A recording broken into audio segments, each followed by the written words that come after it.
Welcome to another chapter in social problems. This one is going to be on work and unemployment. And again, as usual, make sure you're checking out those competencies and objectives. And keep in mind that you can zoom those in. Again, these help guide you as we go throughout the chapter. All right, Chapter 7, Work and Unemployment. Economic institution, what is this? And let's make sense of it. Well, it's a structure and means of production and distribution. So when we talk about our economy as an institution, because remember, there are several institutions sociology talks about: military, medical, religion, education. One of them is economic. And the one thing to really keep in mind is this idea of globalization, where the global economy is becoming increasingly interconnected. Think about this idea. You've heard about the iPhone or the iPad or the whatever, right? It's not just people in California or Wisconsin or New York buying these things. It's everywhere.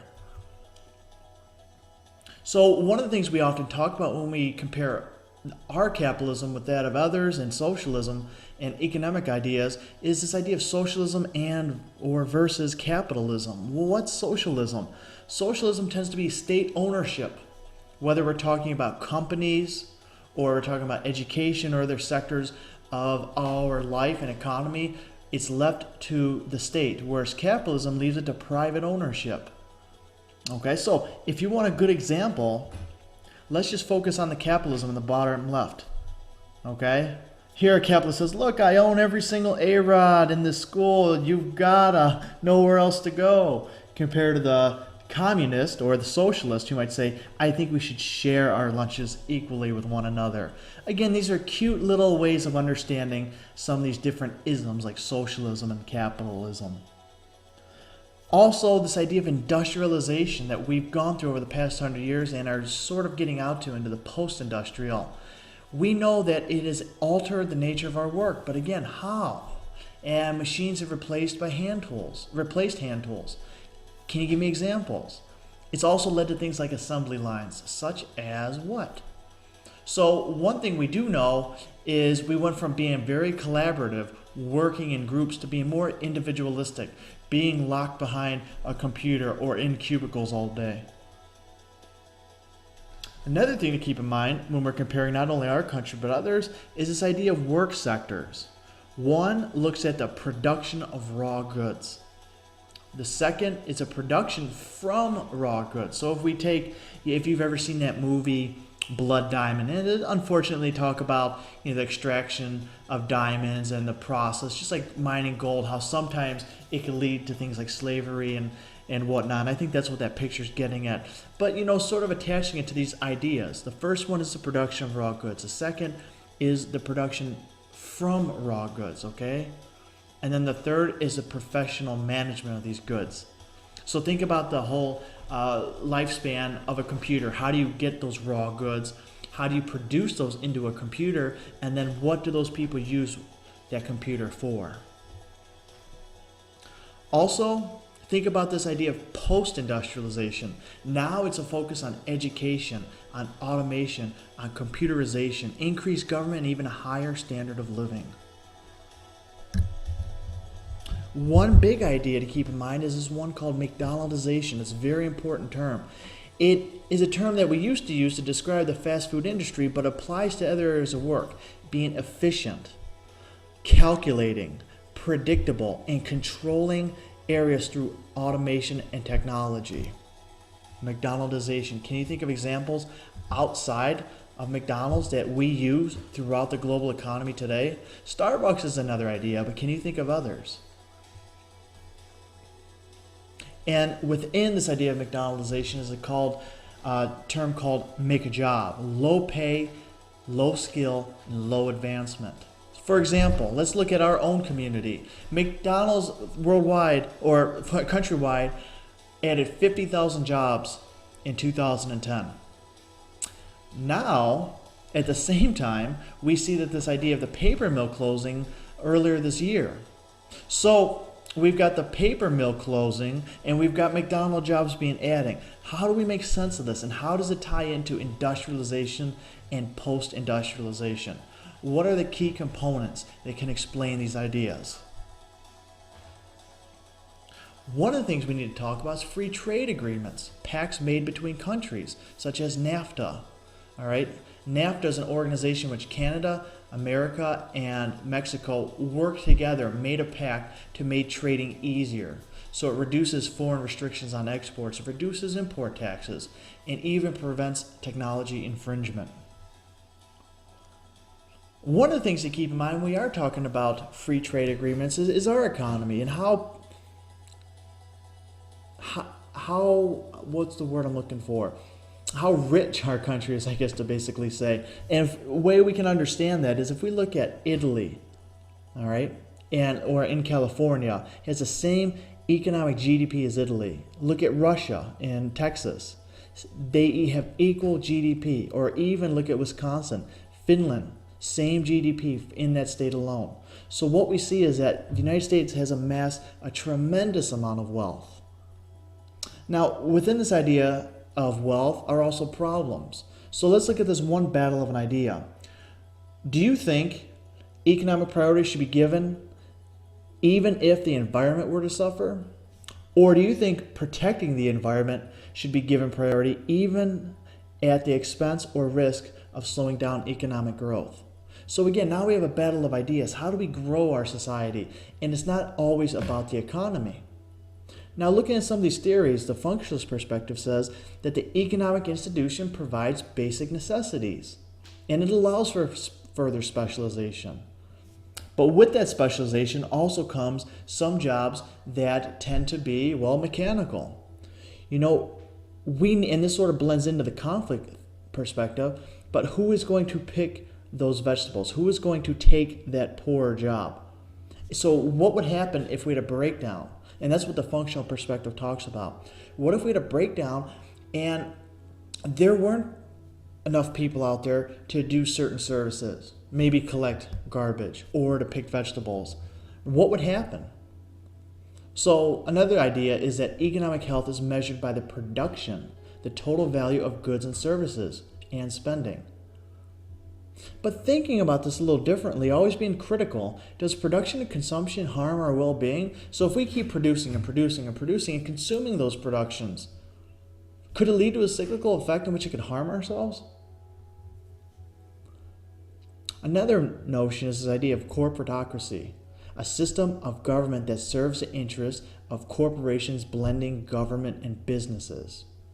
We see this every once in a while. Somebody that worked for the White House now works for the FDA, or someone that works for the FDA now works for the White House, meeting certain interests of their own party, or maybe meeting interests of their corporation. So a private corporation, a CEO, or someone high up there ends up working for a branch in the government. Is this sort of a conflict of interests? Now, also this idea of sweatshops. If you watch this video, a gentleman that came into the North Central Technical Campus came in and talked about actual sweatshops that he visited and still continues to work with and talk to people dealing with these issues today. Definitely check out this video. Now, what about the symbolic interactions perspective? That one's work role is central part to one's identity. Meaning, again, what does it mean for someone to bring home the bacon or be the breadwinner or be able to provide for their family, whether they're a man or a woman? What symbols does that mean? What symbols does that have? All right, so meanings and definitions influence behavior. The number one predictor of whether a man is depressed is if he has a job or not. Now, what about these other ethical questions? When should a child start working? And another question for you is, what job would you never want to do? Again, that goes back to the functional. We need certain people to take on those jobs.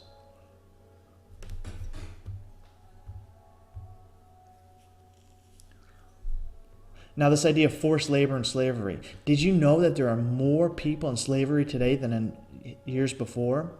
So we've got a couple different types. We've got forced labor, which is involuntary work. And we also got chattel slavery, which is those that are bought and sold like merchandise. Now, we may not see this as much in America as in other parts of the world, but it still does exist, and it still drives certain economies today. So, of course, slavery is linked to a few factors. One is rapid growth in a community or an economy, displaced dwellers where they have no other option, all right, but to work for other people, and then sometimes bought and sold in slavery. And of course, government corruption, not being able to detect or even care about slaves and slavery and the issue in general. So what about health and safety hazards?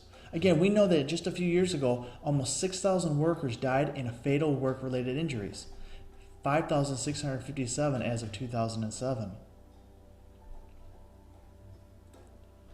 Here's just a cute slide about talking about, well, maybe it's not cute, but some of the jobs in which are quite hazardous, such as fishing, logging, and even aircraft pilots. So what are the causes of these issues, these risks, these fatalities even?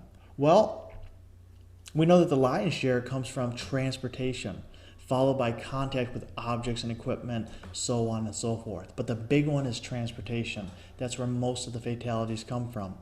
But even if we aren't harmed in that sort of way, what about in a more psychological way? What about job stress? 26% felt overworked, 27% felt overwhelmed. Half had no paid sick leave, and a quarter had no paid vacation. So if you are stressed at your job, what are the reasons for being stressed at a job? And of course, an idea that Karl Marx talked about is this idea of alienation, condition of being isolated, disengaged, lacking autonomy over your own work, sort of your own self-authority. How does this exist in some occupations today? Unemployment, ideas of corporate downsizing, massive layoffs, even jobs being exported to other countries to make it cheaper for certain businesses. All these drive unemployment. And we've seen this in the last few years, and it's continued to happen, and unfortunately may continue to happen in the future. So what are some of the other causes? Well, again, we mentioned job exportation, but what about automation?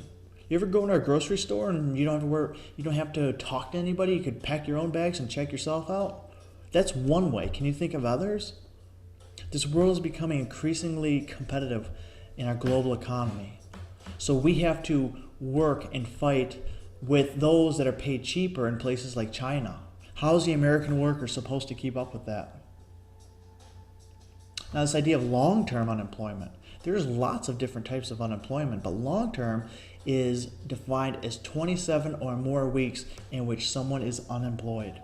Seems like an awfully long time. Here's a thought activity. We tend to do this in class, but I certainly encourage you to check this out. What about underemployment, right? Those that work part-time who wish to seek full-time. How many millions exist out there? And those who want to work but have been discouraged for maybe their lack of success. So underemployment is another issue that doesn't get counted into the numbers. We know that crime and unemployment are related. That as unemployment goes up, so does crime. And as unemployment goes down, well, so does crime. Here's another idea, the Family Medical Leave Act.